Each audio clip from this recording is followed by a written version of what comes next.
guys, welcome back or welcome to my channel. Sheila here,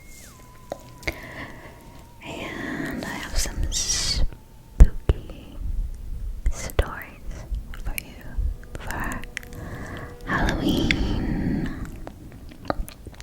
Yeah, so let's just get right into it. Okay,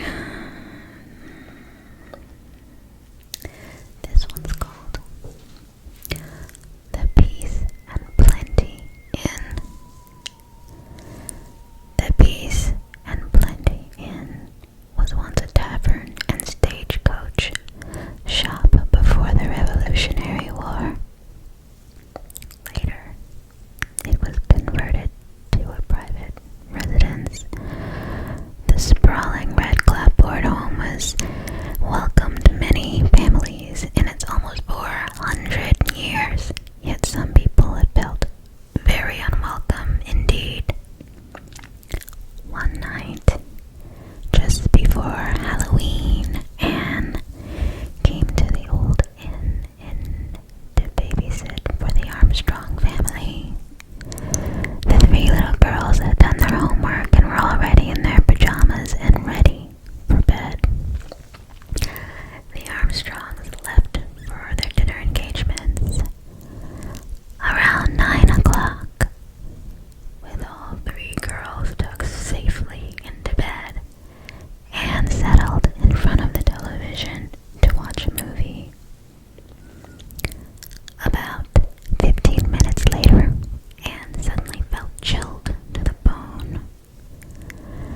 She set her cola on the end table and checked the thermostat.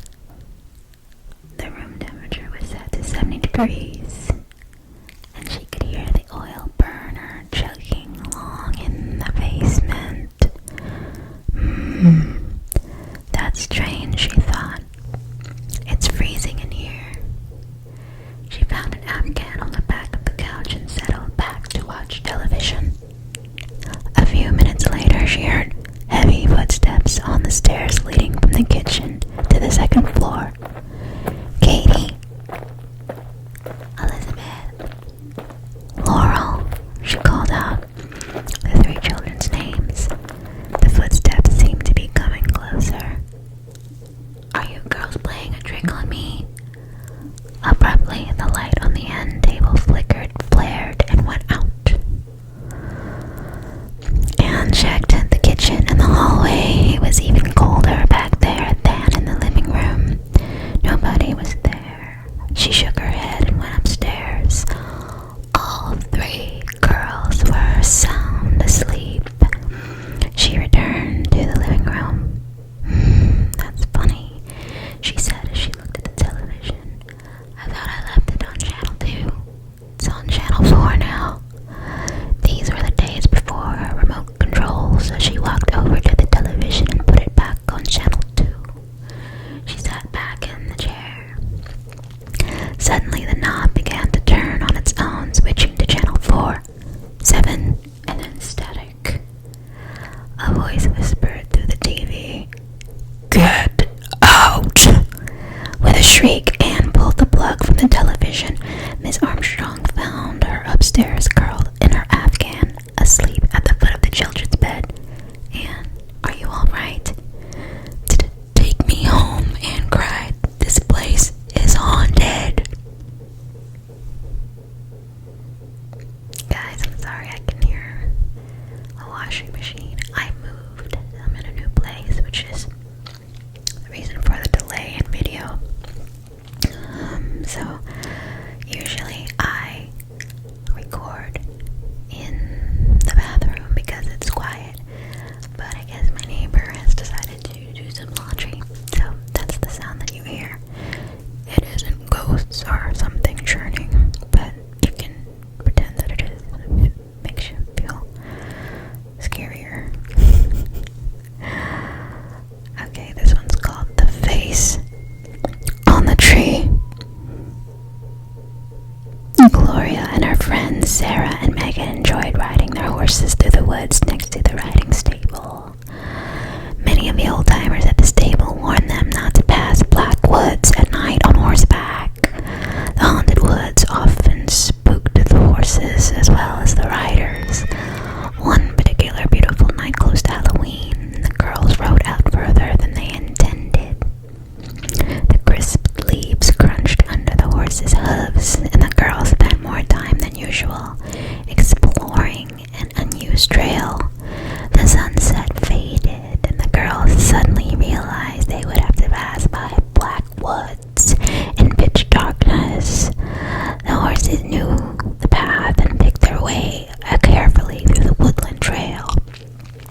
a road at night.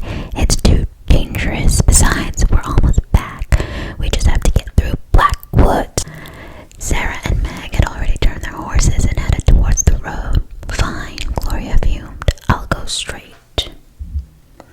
She urged her horse forward.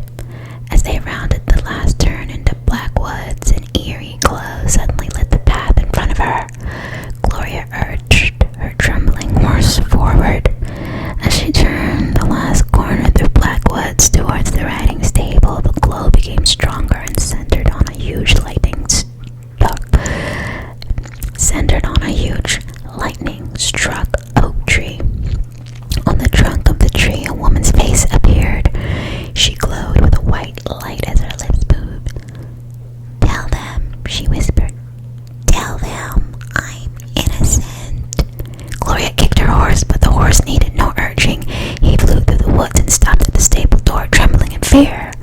The next day, one of the old stable owners, Tommy, stopped by while Gloria groomed her horse. Tommy had heard that Gloria had ridden alone through Blackwoods after dark, and so close to Halloween. As she carried her horse, Gloria worked up her courage and asked, "Tommy, why do people say we shouldn't go into Blackwoods at night?" "Because of the hanging tree," Tommy said. "The big oak." It was a statement from Gloria, not a question. "The very one," said Tommy.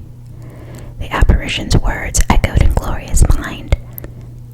"Tell them I'm innocent," she shivered. She never rode anywhere near Blackwoods or the old hanging tree ever again.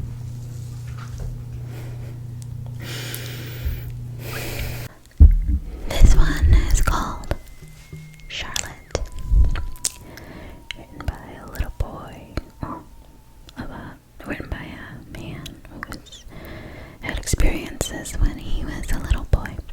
Okay, so this is called Charlotte. When I was 8, my family moved into an old colonial that was built in 1810. My father still lives there. Until I was 17, every night before I fell asleep, I would feel pressure next to me as if someone sat down on the bed next to me. This would always be accompanied with a feeling of increased pressure in the air. Although I knew this probably didn't happen to everyone, I didn't think about it much. Until I got a cat. He was a present for my 12th birthday. Each night he would sag out of the bed near my feet. Each night he would bolt from a dead sleep and glare at something in the doorway before hightailing it out of there. A few moments later, the pressure would return again. Well, this was a weird thing to happen. I didn't really question it. Maybe the cat was just neurotic. I didn't talk about this nightly occurrence to anyone. However, I did refer this feeling, presence, what have you, as Charlotte. I don't know why.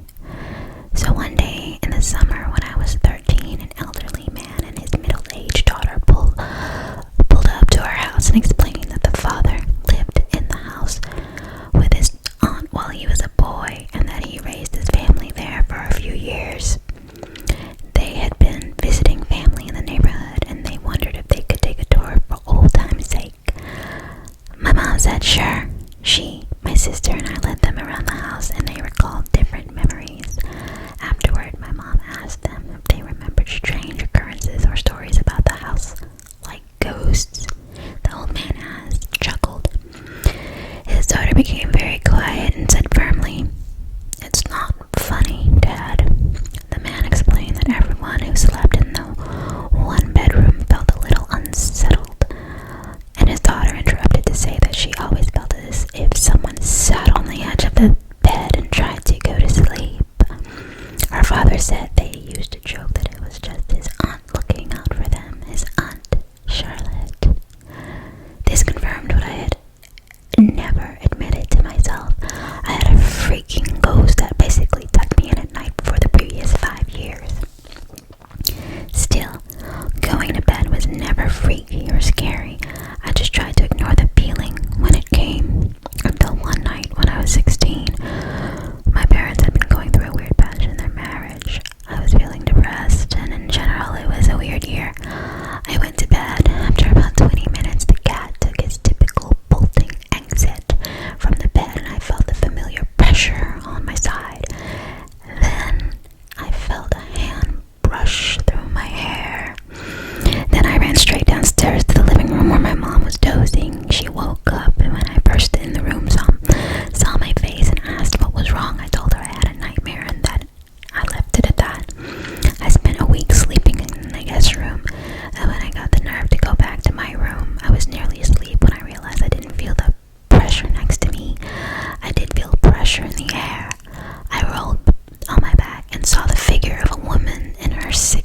wearing a house dress, her hair pulled back in a bun with her hands folded. She was looking right at me, very concerned. When I found my voice, she disappeared. I said out loud, "I don't care if you stay, but I can never, ever, ever see you again." I never did. However, a few years later, after my parents divorced and my dad moved in his girlfriend and her 4-year-old son, I wasn't really surprised when she told me her little boy said a lady named Charlotte told him stories at night. This is called A Knife in the Grave. Tom, Fred, and John were sitting at the cafeteria table during lunchtime discussing some of the local urban legends. According to my uncle, his friend walked into the cemetery on a full moon, and at the stroke of midnight, the hand of a skeleton reached up out of the ground and grabbed his leg. Tom explained as he twirled his fork around the pile of spaghetti on his plate. "Yeah, whatever," John replied as he rolled his eyes. "So, what happened then?" Fred stuttered as he stared at Tim with wide and fearful eyes. "Well, they say that he was pulled down under the dirt and trapped there. He died of suffocation," Tom answered, glancing back and forth at his two friends. "Wow," Fred said as he broke a corner of his cornbread and popped it into his mouth. "Get real, that's one of the oldest stories about Greywood Cemetery. Everyone knows it's a bunch of baloney," John said, looking at Tom with disdain. "Okay then. Tomorrow night is a full moon. I dare you to stick a knife in the ground at midnight and leave it there. We'll check in the morning to see if you really did it," Tom answered, matching John's look with a smirk. "Fine. Fine," Tom said as he shoved his hand across the table. John reached over his plate, grasped his friend's hand firmly and shook it. The deal was made. The next night, John crept silently into the dark and foreboding cemetery. It was far spookier than he remembered it being during the day. Finally, he found a fresh grave plot that had recently been filled in. He quickly removed the jackknife from his pocket and unfolded the blade. As he watched the moon's reflection dance over the silver blade, his hand was shaking. "Whatever, it's just a story. Just do it." He squatted down, closed his eyes, and slammed the blade into the freshly packed earth. He waited a few moments. Nothing. Phew. He started to stand, but at that very moment something tugged at his jacket. He tried harder to stand up and realized that something had a firm grip on his jacket and was pulling him down toward the ground. His heart froze and he screamed at the top of his lungs until all of the breath was expelled and he passed out. The next morning, his friends found him asleep by the grave. When they woke him, he started to tell the story.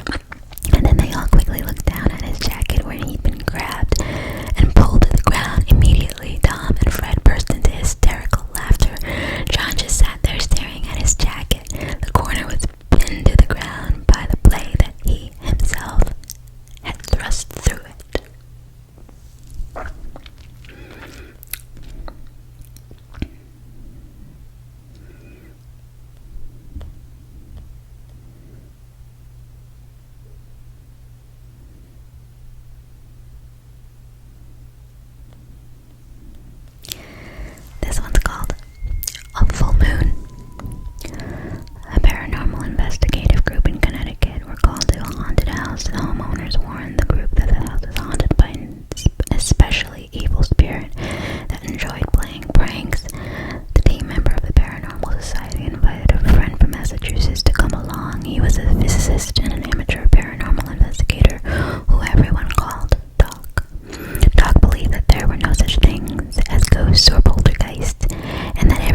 Show us what you can really do.